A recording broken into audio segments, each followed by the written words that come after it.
Over the last few years, we've all been on this big ride together. We call it Cardano, and we've seen our share of ups and downs, pleasant surprises, subtle disappointments, gradual steady progress, and sudden leaps forward. The next big question is whether we can handle the relentless chaos of being in a never sleeping, always changing techno crypto hive of self governing innovation. Ready? Let's go.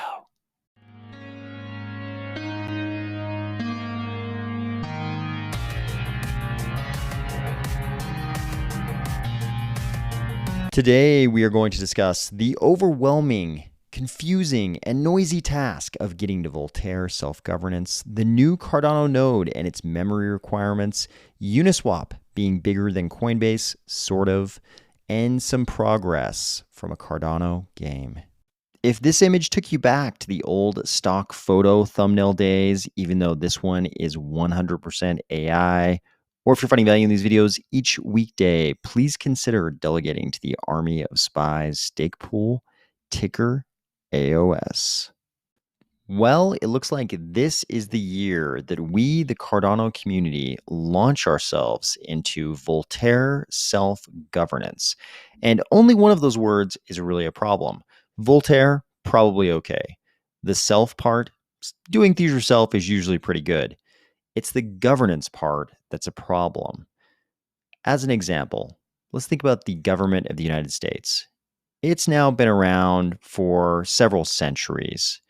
We're hundreds of years into this experiment, and still very few people understand how the US government works. In the US, very few people understand how it works. It's not like American football. It's very understandable when somebody on the other side of the globe is like, I have no idea how that game works. It's ridiculous. I completely understand where they're coming from. And I also understand it when they say, I don't know how the US government works because I'm not in the US. Perfectly understandable. However, very few people in the US who are governed by the US government understand how the US government works. And that's just because governance is complicated. It's complicated and it's organic and it's a way of sorting out sort of priorities among competing interests. This is this like ever changing thing, like a beehive. It's like no one ever knows how many bees are in that beehive because bees are constantly dying, being born. They're discovering, new blossoms over on some tree somewhere. Today they're all going over there. Tomorrow they might be going over to some field full of clover. Who knows what's going on at the beehive? That's how governance is. It's this constant shifting and evolving and organic sorting of different priorities among different interest groups and individuals and parties.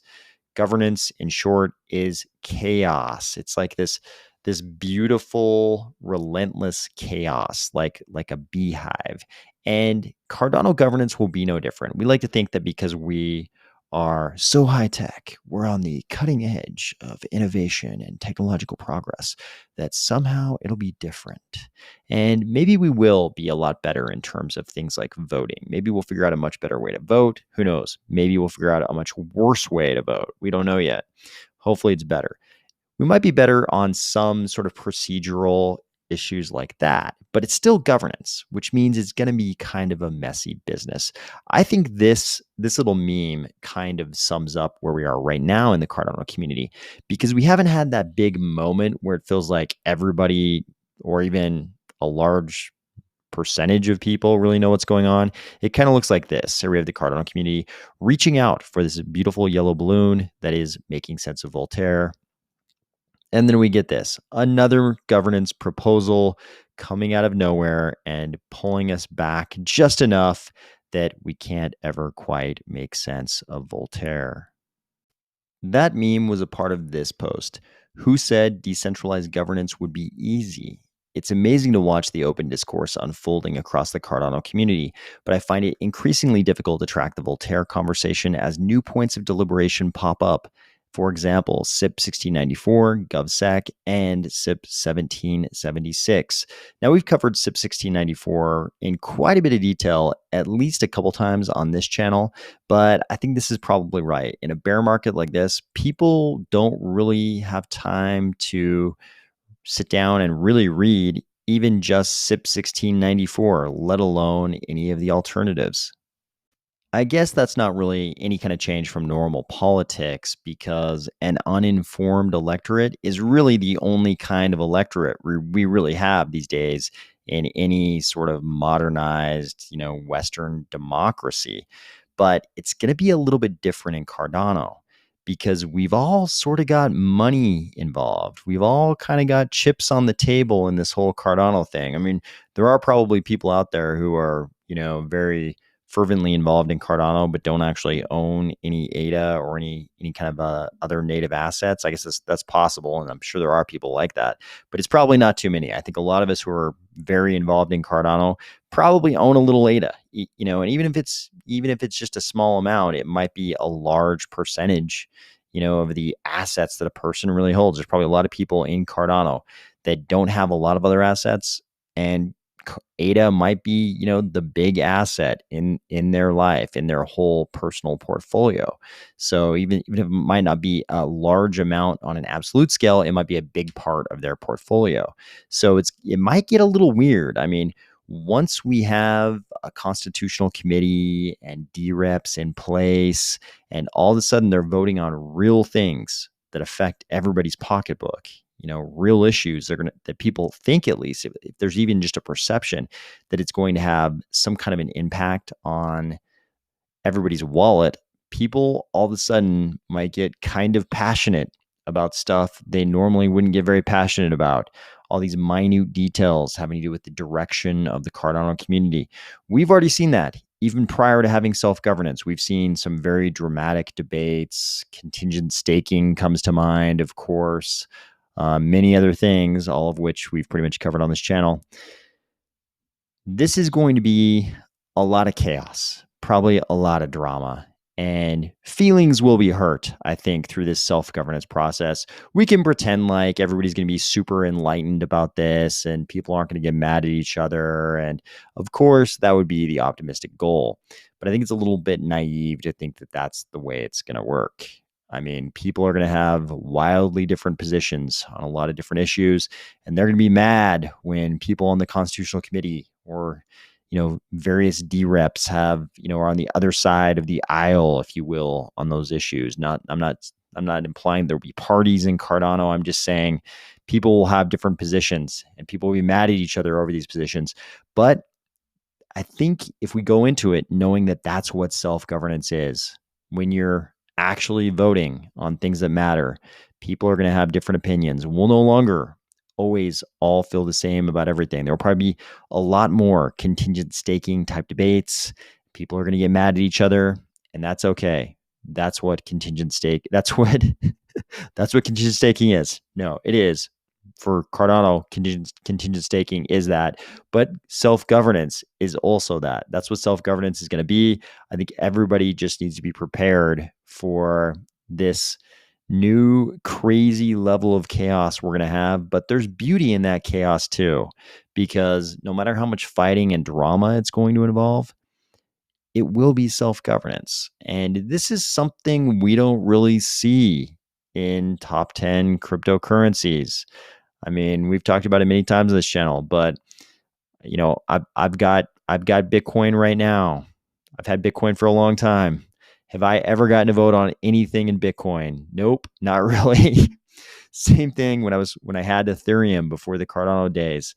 Never really got to vote on much in Ethereum either. This is going to be kind of a new experiment in Cardano, and it's going to be a beautiful chaos. I should point out that post was made to promote this GPT-based chatbot called the Voltaire Assistant. Check out that image. So here is the Voltaire Assistant. I've taken the liberty of filling out, I think, one of the pressing questions in regard to Cardano self-governance. How can we contain the corrupting force of well-funded special interest groups in Cardano governance? Is punching an option? Let's see what Voltaire Assistant says. Voltaire Assistant says, I'm sorry, but I cannot condone violence as a solution to any problem. Lame, Voltaire Assistant. So lame. If you're going to start off by telling me you cannot condone violence, I'm done. I'm out. So lame, Voltaire Assistant. I'm so sorry. Watch this. Here's how socially awkward Voltaire Assistant is. Have you ever even had a whiskey? As an AI language model, I can't have lame, lameness, Voltaire Assistant, lame. You might have seen this today. Node 135.7 is out. This is just a bug fix release, so not a huge deal. This isn't some kind of gigantic change. It's important to have these little node upgrades to fix problems, but it is causing people to talk about something related. This post points out the Cardano node's minimum memory requirement is now 24 gigs of RAM. 3 weeks ago, it was 16 gigs. 2 years ago, it was 8 gigs. This is nowhere near the 256 gig min of the Solana node, but it is becoming harder to run your own node at home. We talked about those stats when it came out. When Solana first came out and told everybody how crazy the hardware requirements were to run a node on Solana, all of us in Cardano kind of made fun of them, and we are nowhere near that. But it is worth pointing out. I mean, there's quite a bit of memory involved in running a Cardano node these days. I know we kind of just think of stake pools as something you sort of just like casually spin up, and we're super proud of the huge number of stake pools we do have, but it's quite a bit. It's quite a bit of memory now required to run a Cardano node. And I think that's just because, part of it is because our ecosystem is just getting big, and that chain's getting heavier. We're a big boy ecosystem now, big girl ecosystem, whatever your flavor. Are you ready for the best let me rain on your parade moment of the entire week? Here we go. Uniswap was very proud to announce this. Hayden, by the way, is a founder of Uniswap, inventor of the Uniswap protocol. Inventor. So Hayden says, Uniswap protocol volume higher than Coinbase for 2 months in a row. And that is pretty astounding. I would not have guessed that's the case. If somebody hadn't told me, I would not have known or guessed that Uniswap was exceeding Coinbase. But of course, Brian Armstrong, he's no fool. He has a response for things like this. Brian Armstrong says, congrats and well-deserved. You read this part and you're like, oh, that's very nice of him. That's a very nice approach for Brian Armstrong, the founder of Coinbase, to take when he's suddenly being outdone by Uniswap.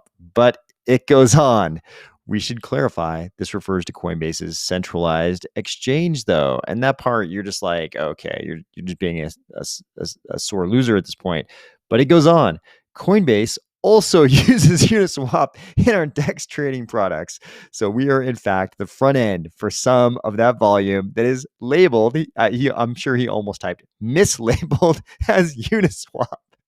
It's sort of like Hayden's like, yay, we've finally grown bigger than Coinbase. And Coinbase comes along and they're like, actually, we are Uniswap. We have grown bigger than us. I are still the king. Such a fantastic moment. And then Brian Armstrong, and I like Brian Armstrong, don't get me wrong, I like him, but he kept off with, it's all collaborative, Uniswap is awesome, and by that I mean Coinbase is awesome. He doesn't say Coinbase is awesome, but that's kind of what he means. He's like, actually, we are Uniswap. Uniswap is basically just Coinbase. When you're a young billionaire and you don't even have hair on your head to worry about, I assume this is just the kind of stuff you get up to. Finally, here's an announcement about a little bit of progress from Rogue Galaxies. If you're like me, after the announcement that they were going to scale down some of their plans, I was curious what we were going to see out of Rogue Galaxies. But here's some progress right here. They say our Rogue Galaxies space exploration module demo is well on its way. Check out our current work in progress. The demo will soon be available for all to play and learn a bit more about our universe. More news to come. Stay tuned. I like the graphics they put out. It makes me excited to see what they end up building. I hope you're having a great week, and I'll talk to you tomorrow.